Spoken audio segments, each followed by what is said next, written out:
E se nesse primeiro episódio de Cavaleiro da Lua você ficou em dúvida sobre quem é o Arthur Arrow, o vilão da série, você então está no lugar certo, porque aqui eu estudei minuciosamente a cultura egípcia, os deuses, e vou te explicar quem que o Arthur Arrow pode ser aqui na Terra. Igual o Steven é o avatar do Khonshu, o Arthur pode ser também o avatar de um deus egípcio. E eu vou te explicar quem é esse deus agora nesse vídeo.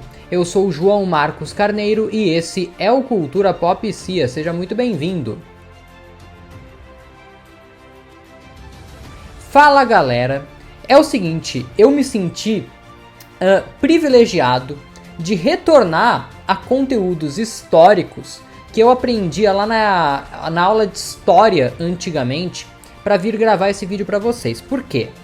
Para tentar entender todas as referências à cultura egípcia, à religião egípcia que o primeiro episódio trouxe pra gente, eu tive que fazer pesquisas em conteúdos da história real nossa aqui, em como a Marvel adaptou essa cultura religiosa egípcia nos quadrinhos e raciocinar como que a Marvel pode estar adaptando isso para o UCM, porque a gente sabe que a Marvel pega as coisas dos quadrinhos e transforma, muda um pouquinho ou um pocão às vezes para dentro dos seus filmes e séries do universo cinematográfico da Marvel. Então, esse vídeo aqui é um vídeo assim de muito trabalho, um roteiro que deu bastante trabalho para fazer, então eu te convido a ficar comigo do início ao fim para fazer esse meu trabalho aqui agora valer a pena, beleza? Se você, assim como eu, assistiu o primeiro episódio e falou, bom, o Arthur Arrow é o vilão da história. Perfeito. Provavelmente foi ele que invocou aquela criatura no final do episódio que houve a primeira transformação do Cavaleiro da Lua pra gente ver. Beleza. Mas é muito pouco, né? Tem várias pistas dentro do episódio entre conversas, objetos, figuras que ajudam a gente a entender o que a Marvel tá preparando pra gente para os próximos episódios. Então esse vídeo aqui é tanto uma explicação de coisas que foram ditas nesse primeiro episódio, como também uma espécie de teoria de quem que o Arthur Arrow vai ser lá no final. Beleza? Então já se inscreve aí para não perder mais nenhum vídeo, porque toda quarta-feira eu acordo às 4 da manhã para assistir o episódio e divulgar para você o vídeo o mais cedo possível. Hoje, né, nessa quarta-feira que eu tô gravando aqui o vídeo, saiu o vídeo entre 6h30 e 7 horas da manhã, cedinho, né? Então cola aqui comigo para não perder mais nada sobre Cavaleiro da Lua e todo o universo cinematográfico da Marvel. Vamos começar a analisar o Arthur Arrow pela primeira cena da série, que é a cena em que ele aparece, que dá uma aflição, né? Ele quebrando aquele copo e botando no sapato dele, na sandália dele e saindo andando por aí. Ele é um cara que gosta de sofrer, né? Mas é interessante a gente ver que ele tem um cajado que aparenta ali com um jacaré. E as sandálias dele também aparenta aquela pele de jacaré. E a primeira figura egípcia que a gente lembra quando a gente fala em jacaré é o deus crocodilo, né? Que é o deus Sobek, né? Que é o deus crocodilo então. E o Sobek, ele é gerado pelo deus principal, um dos principais deuses egípcios, que é o Ra. Você já deve ter ouvido falar, é um dos mais famosos. E ele é irmão, vamos dizer assim, para simplificar aqui a explicação, da deusa Bast, que é a deusa lá de Wakanda, que concede poderes, junto com a erva coração, aos panteras negras. Então, se esse cara tá fazendo uma referência e ele pode ser o Sobek, isso pode refletir em alguma coisa lá em Wakanda.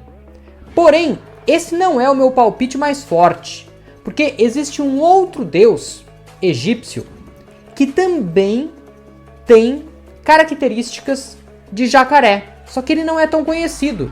Então eles acreditam que quando os egípcios morriam, eles iam para meio que um tribunal, onde eles eram julgados, meio que se eles iam para o céu ou para o inferno. Tô falando aqui o mais básico possível para não complicar a vida de ninguém, nem a minha que tô aqui explicando e posso cometer um erro histórico, e nem para você também que não precisa saber todos os detalhes, certo?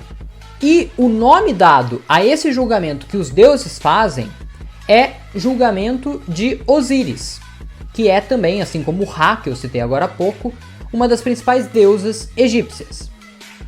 E esse julgamento, ele é feito por 3 deuses. Mas aqui pra gente nesse momento, até para não complicar muito, como eu tô dizendo, a gente vai destacar apenas 2 desses 3 deuses que fazem o julgamento. Então é tipo assim: um anota a resposta desse julgamento. O outro segura a balança que vai fazer esse julgamento. E o terceiro, ele come a alma daquele que não pode ir para o céu. Então você chega lá, você vai ser julgado. Aí tem a balança, vai ter um resultado. Vai ter um cara que vai anotar, um deus que vai anotar o resultado. E se você não puder ir para o céu, a sua alma vai ser comida por esse outro terceiro deus, tá? O que anota não é importante aqui, tá? Os 2 importantes são o que segura a balança e o que come a alma que não serve para o céu. E quem são esses 2 deuses? São 2 deuses que um deles, né, é mencionado já nesse primeiro episódio: Amit e Anubis. Amit ou Amut também, as 2 pronúncias estão corretas. Amit, então, é a que come as almas.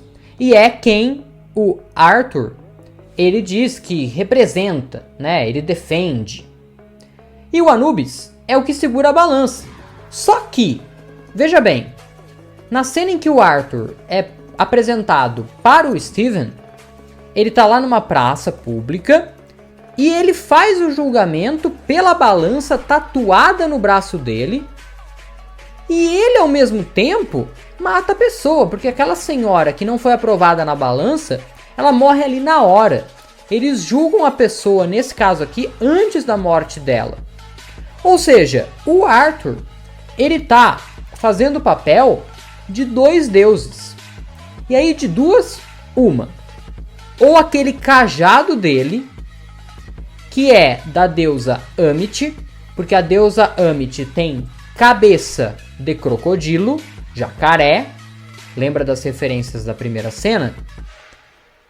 Ou, né, esse cajado pertence a ela, e por isso que é o cajado que meio que suga as energias vitais da pessoa e a pessoa morre.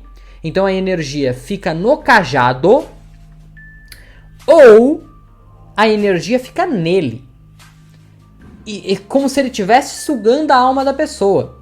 Então, ou ele ou o cajado estão sugando a alma da pessoa. Se for ele, ele está fazendo o papel da Amit ou Amut. Tanto faz, mais uma vez. Só que ao mesmo tempo, ele é a balança também, porque a balança está tatuada nele. Então ele está fazendo o papel de 2 deuses aqui. Então, se a energia, a alma da pessoa estiver indo para ele, ele é o Amut e o Anubis ao mesmo tempo.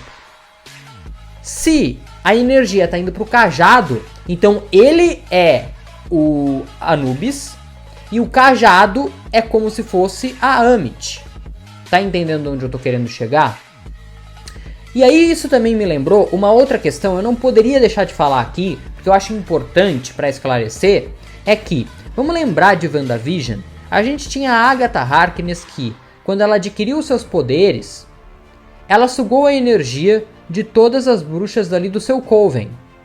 Ela também tenta fazer a mesma coisa com a Wanda no último episódio. Então é uma situação parecida, você sugar a energia das pessoas e fazer a pessoa morrer, ficando sem energia, sem alma. E nos trailers a gente já viu uma energia roxa saindo desse cajado do Arthur. E energia roxa, magia roxa, é a magia da Agatha Harkness. Porque a gente vai lembrar, tem a magia dos magos, tipo o Doutor Estranho, o Wong, os caras lá de Camartage, que é laranja, amarela. Tem a energia do caos, que é a magia da Wanda, que é vermelha. Tem a energia da magia do Loki, que é verde. E tem a energia agora roxa, que a Agatha Harkness nos apresentou. Eu não acho que vai ter relação, mas que é estranho eles terem usado a mesma coloração, isso é. E tem série da Agatha Harkness vindo aí em breve no Disney Plus, pode ser o ano que vem ou mais tardar 2024, né? House of Harkness tá chegando. Então, eu não sei, mas eu achei curioso e achei interessante trazer aqui pra vocês, porque vai que tem alguma relação, aí eu posso falar, olha, eu avisei. E aí tem mais. A gente tava na dúvida se aquela criatura que o Cavaleiro da Lua ia socar até a morte era um lobisomem ou se era um Anubis. Só que aí agora, estudando a mitologia, eu vi que um Anubis não é. Por quê? Porque os deuses egípcios, eles não aparecem fisicamente na Terra. Então não teria como ele socar o Anubis. O Khonshu, quando ele aparece, ele não aparece para todo mundo. A única pessoa que vê o Khonshu quando ele aparece é o próprio Steven. Porque ele é o avatar do Khonshu. Então, não é um Anubis. Mas pode ser um chacal. Porque o chacal é meio que o escravo do Anubis. Ele é o serviçal do Anubis. E provavelmente quem invocou aquela criatura para ela aparecer ali foi o Arthur, apesar da gente não ver. Então, para ele invocar um chacal, ele precisa ser o Anubis. Então, o meu chute hoje, dia 30 de março, você está me assistindo dia 31 ou mais para frente, é que o Arthur é o avatar do Anubis, igual o Steven é o avatar do Cavaleiro do Khonshu. E aquele cajado pertence à deusa Amut, ou Amit, enfim. E aí ele meio que tá fazendo a função de duas pessoas, porque ele tá usando a cajado da outra, seja por permissão dela ou não, a gente não sabe. E aí a gente vai ter essa questão então a ser resolvida. Mas não acabou ainda, porque o próprio Steven cita um grupo de deuses egípcios que é muito importante para a gente terminar de entender essa questão aqui dos deuses egípcios na Marvel. Todos os principais deuses da Marvel, egípcios, né?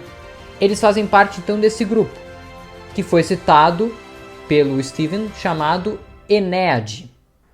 E aí, nesse grupo de deuses, que são 9, como ele mesmo diz que são 9, tem o próprio Khonshu, tem a própria Amut, ou Amit, tem o próprio Anubis, tem a Osíris responsável pelo julgamento, e vários outros, o próprio deus Ra também.